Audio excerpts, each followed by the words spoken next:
Okay, the next topic is hazard identification and risk assessment. Before going to hazard identification, first of all, हमने hazard को पहले भी define किया है. Tell me what is hazard? आपके ख्याल में hazard क्या चीज है? What is hazard? That's very good. That's excellent answer. Hazard is something which has potential for harm. For harm, normally इसमें लिया जाता है harmness for the person, causes injuries or illness or even death. तो hazard एक ऐसी चीज है जिसमें कोई भी ऐसी एक्टिविटी है या कोई ऐसा ऑब्जेक्ट है या सब्सटेंस है which has potential to harm is called hazard. Hazard can cause illness, loss of property or damage to the environment. It has the potential. तो हैजर्ड की आइडेंटिफिकेशन करना बहुत जरूरी है क्योंकि जब तक आप हैजर्ड की आइडेंटिफिकेशन अपने प्लांट पर नहीं करेंगे तब तक आप उसको कंट्रोल नहीं कर सकते. ये अंडरस्टूड बात है. First of all you have to identify the hazard and then you find out the method how to control the hazard and then you implement the most suitable and possible method और फिर आप hazard को control कर सकते हैं. लेकिन first of all you should identify what is hazard और hazard की identification से पहले आपको पता होना चाहिए कि basically hazard होता क्या है या वो क्या चीज हो सकती है. वो कोई एक चीज नहीं, एक ऑब्जेक्ट नहीं है या कोई एक चीज नहीं है, एक थिंग नहीं है, कोई एक्टिविटी नहीं. वो कोई एक्टिविटी भी हो सकती है, ऑब्जेक्ट भी हो सकता है. Anything which has potential to harm और anything which can cause illness, loss of property and danger to the environment is called hazard. और उस हैजर्ड को आपने कंट्रोल करना है. There are lots of type of hazards हैं जिसमें हमारे पास यहाँ पर जो एग्जांपल्स हैं उसमें नंबर 1 पर हमारे पास एजेंट्स आ जाते हैं.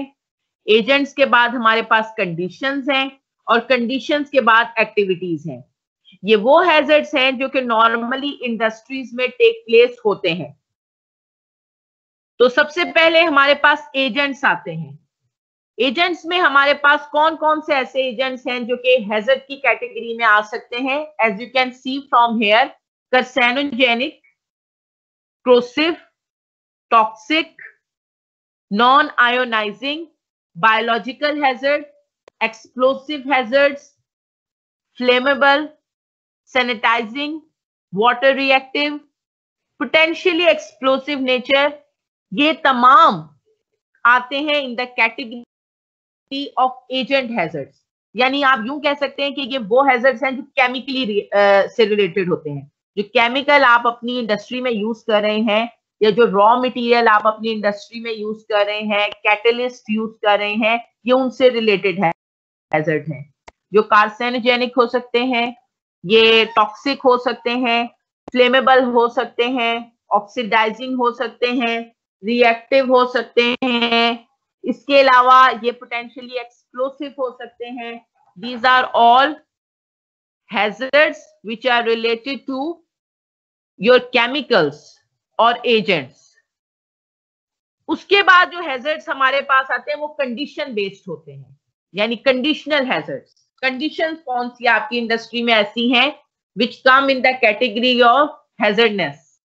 तो इसमें सबसे पहले हमारे पास आ जाती है noise, high pressure, high temperature, extreme cold, steam.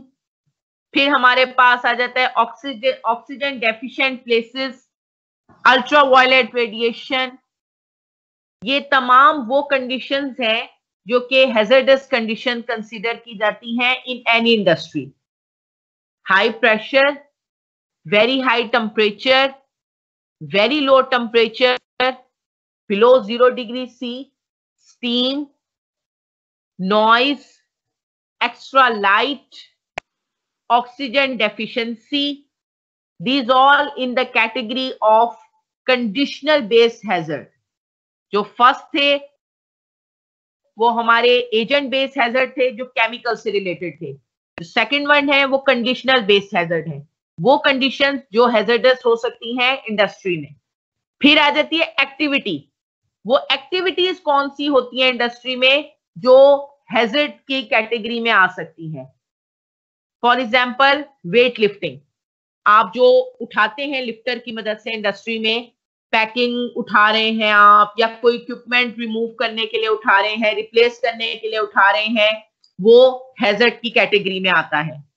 इसके अलावा केमिकल मिक्सिंग, आप मुख्तलिफ केमिकल्स को मिक्स कर रहे हैं, wrong mixing, wrong concentration can cause even a blast.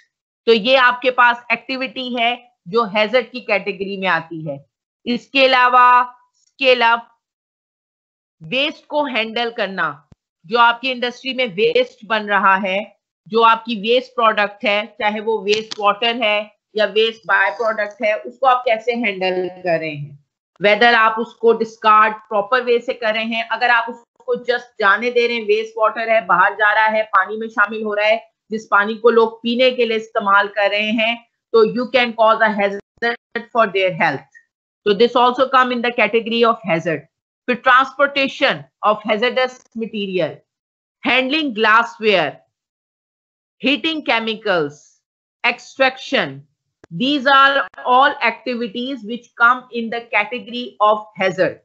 तो हैजर्ड हमारे पास कितने टाइप्स के हो गए इंडस्ट्री में? 3 टाइप्स के। One hazard come in the category of agents, the second one is the conditional based hazard, and the third one is activity based hazard.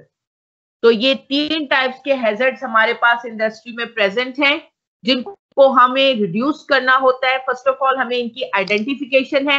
अब ये जो मैंने आपको कंडीशंस बताई हैं, जैसे एक्टिविटीज हैं, लिफ्टिंग हो गई, या जी एनी क्वेश्चन?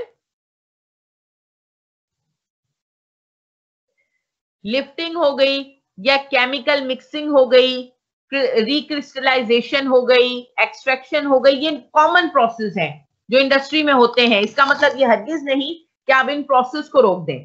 कहने का मकसद ये है कि ये वो एक्टिविटीज हैं जिसमें कोई हैजर्ड इन्वॉल्व हो सकता है। रॉन्ग मिक्सिंग ऑफ केमिकल और आप कंसंट्रेशन का ख्याल नहीं रखेंगे तो हैजर्ड पॉसिबल हो सकता है।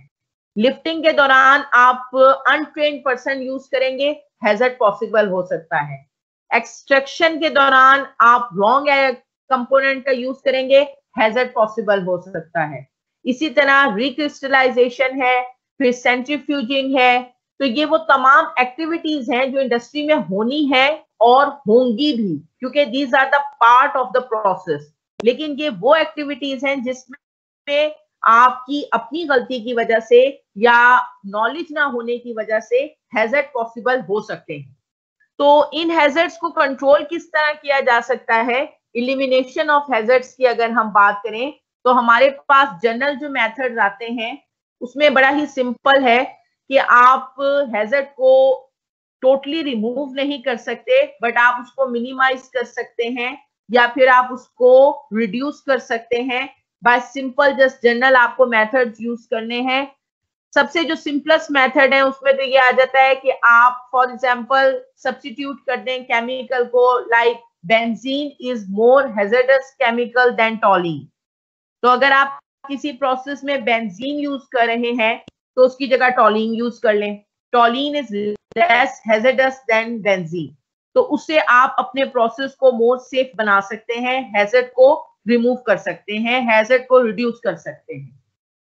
Benzene, toluene, xylene belong to the same class. तो अगर कहीं पर बेंजीन को रिप्लेस करके आप टॉलिन यूज कर लेंगे तो आपका प्रोसेस सेफ हो सकता है, क्योंकि benzene has quite toxic nature. Similarly आप लेड बेस्ड पेंट की बजाय non lead based paint use कर सकते हैं। इससे आप एक हैजर्ड को कंट्रोल कर सकते हैं। आपको भी पता है कि लेड बेस्ड जो मटेरियल्स होते हैं these are dangerous for the health because they can cause cancer. तो उनकी बजाय non lead based paint use करके आप एक हैजर्ड को कंट्रोल कर सकते हैं। फिर इसके अलावा प्लास्टिक को रिप्लेस कर दें विथ सिरामिक और any other material which is less hazard than plastic, because you know that plastic is non-degradable and plastic can cause cancer. Plastic can also be very harmful for the environment. So you can replace the plastic with fabric, as well as you can replace the plastic with ceramic and other material या glass material. तो इस तरह से आप इनकी replacement या substitution करके hazard को कंट्रोल कर सकते हैं. अगर हम इंजीनियरिंग कंट्रोल की बात करें, इंजीनियरिंग बेसिस पर अगर हमने कंट्रोल करना है रिड्यूस करने के लिए रिस्क को, तो इसके लिए हमारे पास मुख्तलिफ मेथड्स आ जाते हैं. लाइक अगर आप ड्रिलिंग कर रहे हैं या आप ग्राइंडिंग कर रहे हैं, तो ड्रिलिंग और ग्राइंडिंग में वेरी हाई टेम्परेचर होता है which can cause hazard. तो ड्रिलिंग या ग्राइंडिंग के दौरान आप वेट मेथड यूज करें या फिर टेम्परेचर कंट्रोल वाल्व लगाएं ताकि आपका टेम्परेचर एक मखसूस लिमिट से ज्यादा ना बढ़ने पाए. इसके अलावा वेंटिलेशन का ख्याल रखें अपनी लेबोरेटरीज वगैरह में. ग्लास वेयर्स जहां पर आप यूज कर रहे हैं या केमिकल्स, वहां पर ग्लव्स का यूज करें. वेंटिलेशन होनी चाहिए आपकी लेबोरेटरीज में जहां आपकी केमिकल टेस्टिंग हो रही है वहां भी, और आपके प्रोडक्शन सिस्टम में, ताकि आपके पास ऑक्सीजन डेफिशिएंसी ना हो और जो आपकी फ्यूम्स हैं या आपकी टॉक्सिक गैसेस हैं उनकी वेंटिलेशन इजीली हो सके. फिर इसके बाद हमारे पास आ जाता है एडमिनिस्ट्रेटिव कंट्रोल. ये तो वो हैं जो कि आप अपने लेवल पर या प्रोडक्शन लेवल पर हैजर्ड को कंट्रोल कर सकते हैं. एडमिनिस्ट्रेटिव लेवल या हायर मैनेजमेंट की तरफ से भी इस तरह की पॉलिसीज आ सकती हैं. जैसे मैंने अभी आपको प्लास्टिक की मिसाल दी है कि जिसकी मदद से या स्ट्रक्चरल बेस पर, यानी आपके एग्जिट डोर बनवाना, वेंटिलेशन का प्रॉपर इंतजाम करना, ये सब एडमिनिस्ट्रेटिव कंट्रोल में आ जाता है. उनकी पॉलिसीज इस किस्म की होनी चाहिए कि आपका जो वर्किंग प्लेस है उस पर हैजर्ड कम से कम हो. ट्राई टू मेक श्योर कि एक शिफ्ट में आपके पास 8 to 10% वर्क करें, और अगर 8 to 10% वर्क कर रहे हैं तो उनके लिए इतनी सफिशिएंट प्लेस होनी चाहिए कि वो इजीली मूव कर सकें विदाउट टचिंग एनी इक्विपमेंट और विदाउट किसी भी इक्विपमेंट के साथ उलझे बिना या किसी भी इक्विपमेंट से टकराए बिना वो इजीली वॉक थ्रू कर सके. आपके सेफ्टी और एग्जिट डोर हर जगह पर मौजूद होने चाहिए. ये वो तमाम रिस्पॉन्सिबिलिटीज हैं जो कि आपकी एडमिनिस्ट्रेशन की तरफ से होती हैं टू कंट्रोल द हैजर्ड. फिर हमारे पास आ जाते हैं पीपीई. पीपीई के बारे में मैंने आपको लास्ट लेक्चर में भी बताया था, which come in the category of safe person. Safe person. PPE में personal protective equipment. Personal protective equipment के बिना किसी भी बंदे को प्लांट के एरिया में दाखिल होने की इजाजत नहीं होनी चाहिए. PPE is the least class of the safety. ये सेफ्टी की सबसे स्मॉल लेवल है, स्मॉल स्केल है. ग्लव्स, ग्लासेस, हेलमेट, ये लाजमी इक्विपमेंट हैं जो कि आप बिना यूज किए प्रोडक्शन एरिया में एंटर नहीं हो सकते. अगर आप इनको इस्तेमाल किए बिना प्रोडक्शन एरिया में एंटर होते हैं, you can cause hazard for yourself as well as for the people who are near to you. तो इस सूरत में आप फाइन या दूसरी सूरत हाल में आप टेम्पररी सस्पेंशन की सूरत में इसको पॉसिबल बना सकते हैं कि वर्कर्स इनका इस्तेमाल लाजमी करें. तो ये वो तमाम चीजें हैं जो कि हम फर्स्ट ऑफ ऑल हैजर्ड की आइडेंटिफिकेशन कर लेंगे कि वो किस टाइप का है. Now we have the risk assessment. Hazard identification and risk assessment हमारा टॉपिक था. हैजर्ड आइडेंटिफिकेशन हो गई, आपने हैजर्ड को आइडेंटिफाई कर लिया कि वो हमारे 3 टाइप्स के हैजर्ड हैं, और उसके बाद उनको किस तरीके से हमारा कंट्रोल किया जा सकता है. सब्स्टिट्यूशन बेस्ड कंट्रोल किया जा सकता है, इसके अलावा इंजीनियरिंग कंट्रोल किया जा सकता है, एडमिनिस्ट्रेटिव लेवल कंट्रोल किया जा सकता है, पर्सनल आपके प्रोटेक्टिव इक्विपमेंट यूज किए जा सकते हैं टू कंट्रोल और to minimize the hazard. After that we have risk assessment. Risk assessment में जो फर्स्ट ऑफ ऑल हमारे 4 मेजर क्वेश्चंस होते हैं.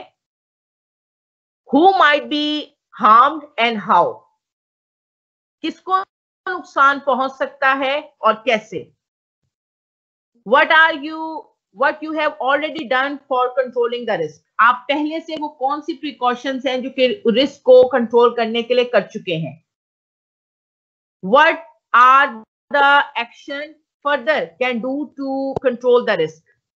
आपने पहले कुछ प्रिकॉशंस दी है रिस्क को कंट्रोल करने के लिए, लेकिन आप मजीद कौन सी प्रिकॉशंस हैं जो आप ले सकते हैं रिस्क को कंट्रोल करने के लिए? और वो तमाम ये जो रिस्क असेसमेंट है और उसको कंट्रोलिंग है, who is responsible for all of these action and when the action is needed bye, यानी ये जो काम आपने करना है रिस्क असेसमेंट का, ये आपने कब करना है? रिस्क असेसमेंट के सिलसिले में आपको ये आपको क्लियर हो जाएंगे. ये पहले आपको ये 5 क्वेश्चन क्लियर होने चाहिए. नंबर 1 है who might be harmed and how. Number 2, what you are already doing to control the risk. Number 3, what further action you need to take to control the risk. Number 4, who need to carry out the action. And number 5, when the action is needed by. These are the 5 questions which come in the category of risk assessment, and it will be clear from here. This is the example, risk assessment. ये आप लोगों की screen पे आ गई है example?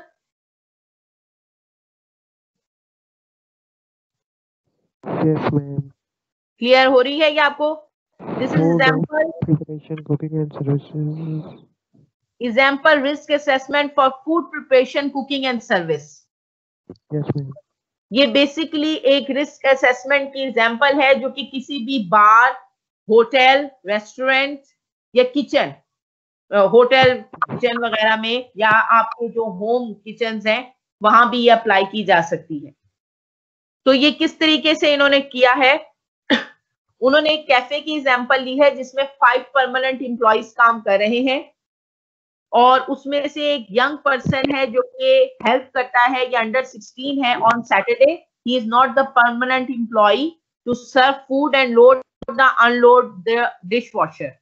और एक staff member उनके परमानेंट एम्प्लॉइज में से ऐसे हैं जो ही और शी जो भी हैं जिनको इंग्लिश की वेल नोन स्पीकिंग नहीं है, मतलब वो शी कैन नॉट स्पीक और she can not understand English well. और ये बिजनेस ओपन रहता है फ्रॉम 7 AM to 5:30 PM. अब इसमें रिस्क असेसमेंट जो है वो किस तरीके से होगी कि वो सारी गाइडलाइन जो है वो लेंगे फ्रॉम द www.hec.government.uk, क्योंकि ये यूके की एग्जांपल है, यहाँ यूके का है. अगर पाकिस्तान की होगी तो फिर आप यहाँ पाकिस्तान की वेबसाइट जो HEC की है, हेल्थ एंड सेफ्टी इंजीनियरिंग, वहां से आप तमाम इंफॉर्मेशन ले सकते हैं. And then visit the kitchen and see the possible risk, talk to the persons and ask them whether the conditions are favorable or not, and look at the accident books and find out कि कौन से possible accidents है जो कि वहां पर take place हो सकते हैं. इन 4 पॉइंट्स के बाद अब ये आपका आ जाता है. ये जब आपकी इंडस्ट्री में रिस्क असेसमेंट का टेबल तैयार किया जाता है तो ये कुछ इस तरह से होता है. इसके ऊपर आप लिखेंगे कंपनी नेम, उसके बाद असेसमेंट जो बंदा करेगा, वेदर वो प्रोडक्शन इंचार्ज है या वो सेफ्टी इंचार्ज है, उसके बाद जिस तारीख को उसने असेसमेंट की.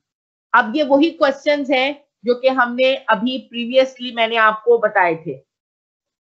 What are the hazards? हमारा वहां पहले क्वेश्चन था कि कौन बंदा ऐसा है जो कि उससे सबसे ज्यादा मुतासिर हो सकता है, लेकिन यहां उन्होंने फर्स्ट क्वेश्चन किया हुआ है what are the hazards. Hazards में हमारे पास आ जाता है स्लिप्स एंड ट्रिप्स. फिर है who might be harmed and how. This was the first question of the hazard risk assessment में.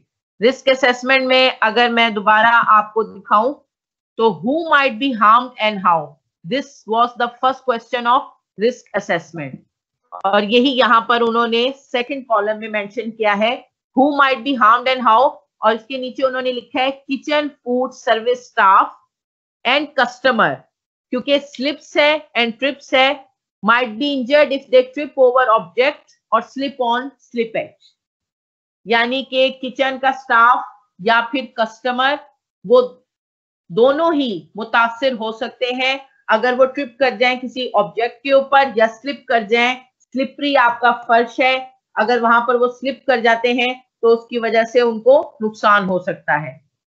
फिर नेक्स्ट है what are you already doing to control the risk. ये अगर आपको दोबारा स्लाइड दिखाई जाए, what you are already doing to control the risk. This was the second question of risk assessment और यही यहाँ पर सेकंड कॉलम में है what are you already doing to control the risk. इसमें उन्होंने कुछ पॉइंट मेंशन किए हैं कि गुड हाउसकीपिंग, किचन को अच्छी तरीके से रखना, इक्विपमेंट्स में अगर फॉल्ट है तो उसको मेंशन कर देना, ड्रेनेज का ख्याल रखना, सुटेबल क्लीनिंग रखना, लाइटनिंग अच्छी तरह से होना, मतलब अंधेरा ना होना, प्रॉपर लाइटनिंग होना कि कोई बंदा अंधेरे की वजह से टकरा के ना गिर जाए किसी चीज से या अंधेरे की वजह से उसको सही तरीके से नजर ना आए और वो स्लिप कर जाए। इसके अलावा केबल्स, तारे वगैरह जो हैं वो दरमियान में नहीं मौजूद होनी चाहिए इलेक्ट्रिसिटी की कि उसमें उलझ के बंदा गिर जाए। और जो सीढ़ियां हैं या स्लोप्स हैं वो इस तरह के बने हुए हों कि लोग प्रॉपरली उन पर वॉक कर सकें। ये वो एक्शंस हैं जो कि आपने प्रीवियसली ले लिए हैं टू कंट्रोल द रिस्क जो कि पॉसिबल हो सकता है स्लिप एंड ट्रिप की वजह से। फिर है व्हाट फर्दर एक्शन। ये तो वो एक्शंस हैं जो आप ऑलरेडी ले चुके हैं। और फर्दर एक्शन कौन से आप इसमें कर सकते हैं? Consider whether it is appropriate to change floor surface, यानी अगर फ्लोर सरफेस पॉसिबल है तो आप उसे तब्दील करें, क्योंकि डेफिनेटली अगर फ्लोर सरफेस तब्दील होगा it will be a costly process. तो अगर तो वो पॉसिबल है और टाइमली भी है तो आप उसको तब्दील करें। अगर नहीं पॉसिबल है तो फिर आप उस पर फ्लोर मैट्स बिछा सकते हैं, कारपेटेड कर सकते हैं ताकि उसकी रफनेस को या उसके स्लिपरेज को दूर किया जा सके। फिर इसके अलावा हाउसकीपिंग का ख्याल रखा जाए, सफाई का ख्याल रखा जाए और make sure suitable footwear with good grip Warne bye staff.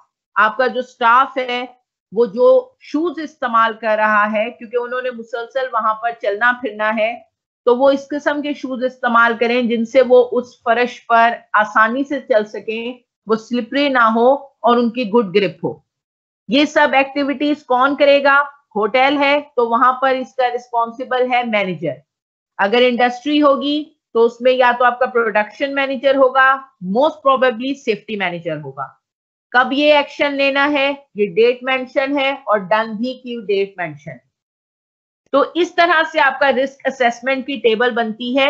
ये एक एग्जांपल मैंने आपको यहाँ पर दिखा दी है, ये बाकी एग्जांपल्स भी यहाँ पर मौजूद हैं जो कि आप स्टडी कर सकते हैं इफ यू आर इंटरेस्टेड।